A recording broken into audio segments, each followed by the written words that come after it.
अस्सलाम वालेकुम गाइस, कैसे हैं आप सब? ठीक ठाक हैं। एक नई खुशखबरी के साथ आप सबकी खिदमत में हाज़िर हूँ। आज तकरीबन 2 माह और 10 दिन के बाद मुझे मेरा पासपोर्ट मिल चुका है, जो मैंने माल्टा वीज़ा के लिए दिया था।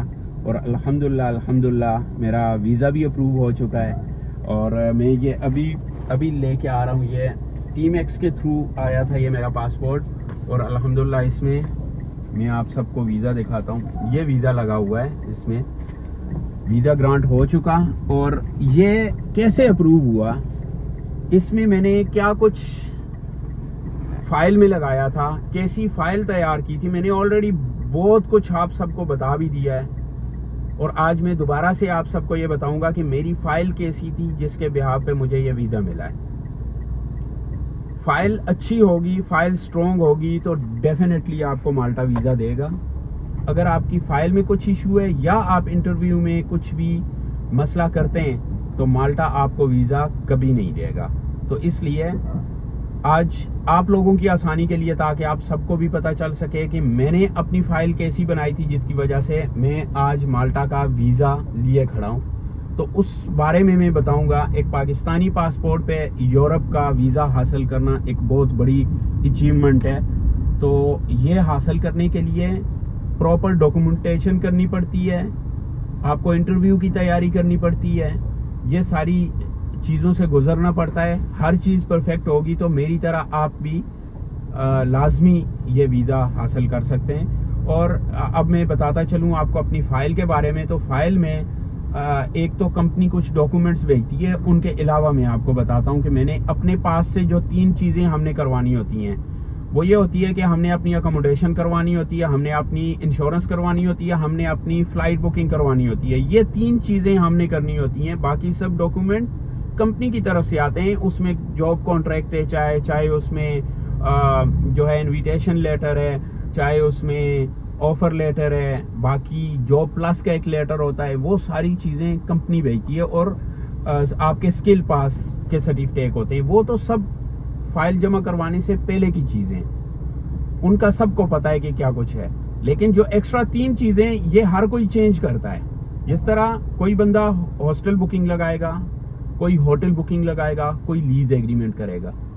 तो मेरा क्या था मैं आपको बताऊंगा। ये जो फाइल मैंने बनाई थी इसमें मैंने हॉस्टल बुकिंग लगाई थी। 1030 दिरहम की मैंने बुकिंग की थी हॉस्टल की। 14 नाइट्स के लिए की थी, जो 15 डेज थे लेकिन 14 नाइट्स बनती थी उसकी। और मैंने जो गैप रखा था जिस दिन मैं फाइल जमा करवा रहा था उसके ठीक मीन्स कि 11 अगस्त को मैंने फाइल जमा करवाई थी। अब आप खुद सोच लेना कितना टाइम लगा। 11 अगस्त को मैंने फाइल जमा करवाई और मुझे जो है मैंने हॉस्टल बुकिंग की। एक सेकंड में गेट पे बता दूं, E77। तो मैंने 11 अगस्त को अपनी फ़ाइल जमा करवाई थी। और मैंने अपनी जो हॉस्टल बुकिंग और फ़्लाइट टिकट जो लगाई थी वो मैंने लगाई थी 1 नवंबर की। और आप देख लें, इतना लेट पासपोर्ट आने के बावजूद भी मेरे पास अभी भी यकम तक का टाइम मौजूद है। उसमें या तो मैं अपनी बुकिंग चेंज करवा सकता हूँ या मैं अपनी जो है जा सकता हूँ उसी पे यकम नवंबर को। तो इतना गैप आप भी रखें क्योंकि आजकल पासपोर्ट लेट हो रहे हैं। और मैंने क्या लगाई थी कि उसमें मैंने हॉस्टल बुकिंग लगाई थी। मुझे काफ़ी सारे दोस्तों ने कहा नहीं हॉस्टल बुकिंग नहीं लगाओ, लीज एग्रीमेंट लगाओ, ये वो। मैंने अपने दिमाग से सोचा कि यार लीज एग्रीमेंट एक बंदा देता है। वो बंदा जब भी CVU टीम अगर उससे कंफर्म करने के लिए कांटेक्ट करेगी, वो बंदा कभी सोया होगा, कभी वो बंदा बीवी के पास होगा, कभी वो किसी मीटिंग में होगा, कभी वो नहा रहा होगा, कुछ भी हो सकता है। इसलिए वो CVU की कॉल जो है वो मिस कर सकता है। तो मैंने ये सोच कर कि यार एक हॉस्टल या होटल ये ऐसी चीज़ें कि इन पे हर टाइम स्टाफ रिसेप्शन पे बैठा होता है। अगर कोई भी कॉल करता है कुछ भी बुकिंग का कंफर्म करने के लिए तो वो फौरन से कंफर्म कर देते हैं 24 घंटे किसी भी टाइम।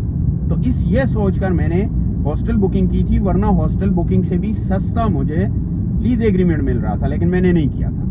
मेरा अपना दिल नहीं मान रहा था वो करने को। तो इसलिए मैं आप सबसे भी ये कहूँगा कि अगर मैंने हॉस्टल बुकिंग पे 1000 दिरहम की बुकिंग करवा के ये वीज़ा हासिल किया है तो आप भी करवा सकते हैं और आपको भी वही करवाना चाहिए, ठीक है।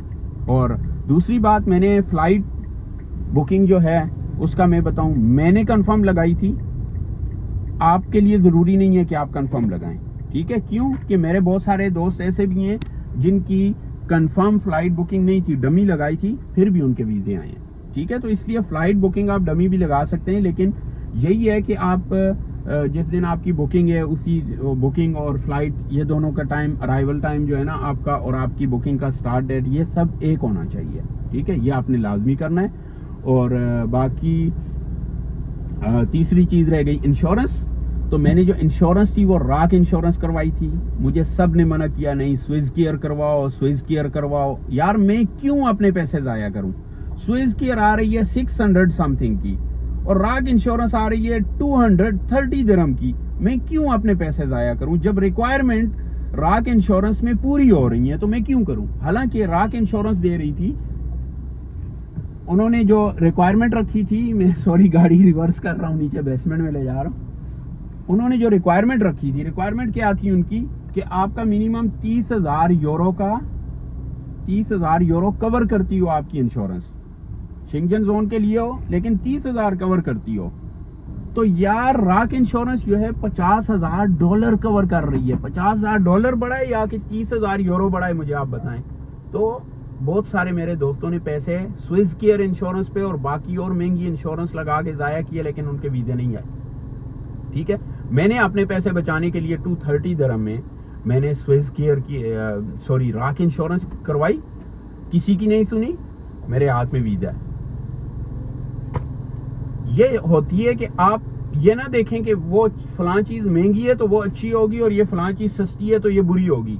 आप ये देखें कि बेशक सस्ती वाली भी आपको क्या बेनिफिट्स दे रही है, क्या वो जो बेनिफिट दे रही है वो क्या CVU की या माल्टा गवर्नमेंट की रिक्वायरमेंट के मुताबिक है या नहीं है, आपको ये देखना चाहिए। तो जब मैंने ये देखा कि राक इंश्योरेंस $50,000 कवरेज का दे रही है और CVU कह रहा है कि हमें 30,000 यूरो जो कवर कर रही हो वो इंश्योरेंस चाहिए, तो फिर $50,000 30,000 यूरो से ऊपर जाते हैं। तो इसलिए 30,000 यूरो मतलब मुझे राक इंश्योरेंस ठीक लगी, मैंने करवा दी। बहुत सारे दोस्तों ने मुझे उस वक्त भी बताया तुम फाइल खराब कर रहे हो, ये कर रहे हो, वो कर रहे हो। मैंने कहा मैं अपने दिमाग से काम करूंगा, मुझे जो ठीक लगेगा मैं वो करूंगा। सो मुझे जो ठीक लगा मैंने वो किया और रिजल्ट आपके सामने। तो इसलिए जिसको जो भी इंफॉर्मेशन चाहिए, मैं हर वक्त अपने भाइयों की खिदमत में हाजिर हूँ। ये मुझे अगर वीज़ा मिला है तो आप सबकी दुआओं की वजह से मिला है। मैंने जितनी लोगों की हेल्प की है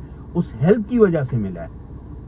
मैंने जितना मुझसे हो सका मैंने फॉर्म फिल करके दिए, मैंने अपनी रातों को नींदें ज़ाया की, क्या क्या किया, लेकिन मैंने किसी को मायूस नहीं होने दिया। मैंने सबका हमेशा जो भी इंफॉर्मेशन किसी ने मांगी मैंने दी और आगे भी देता रहूँगा, जब तक जिंदा हूँ देता रहूँगा। और यही सोच के देता रहूँगा कि ये जो मुझे आज कामयाबी मिली है ये सिर्फ इन भाइयों की दुआओं की वजह से मिली है जिनकी मैंने हेल्प की थी, और उनकी हेल्प की वजह से अल्लाह ने मुझे इससे नवाजा है। तो इसलिए जिस किसी को कुछ भी पूछना हो डायरेक्ट कमेंट करो, मेरा नंबर कमेंट में पड़ा होता है, वहां से उठाओ, डायरेक्ट नंबर पे मैसेज करो, कोई टेंशन वाली बात नहीं। आप सब भाई हो मेरे, ठीक है। मैं कोई एजेंट नहीं हूं, मैं बनू के बात करूंगा, मैं वो प्रोसेस बताऊंगा जिस प्रोसेस से गुजर के मैं यहां तक पहुंचा हूं। मैंने आपको वो प्रोसेस बताना है, ठीक है। मैं कभी नहीं चाहूंगा कि कोई भी बंदा इतना अपना पैसा जाया करके, इतना कुछ करके फिर वो उसको रिजेक्शन आए, मैं ये कभी नहीं चाहूंगा। मुझसे जितना हो सकेगा अपने तमाम भाइयों को, अपने तमाम सब्सक्राइबर को जितनी हो सकेगी इंशाल्लाह मैं हेल्प करूंगा, ठीक है।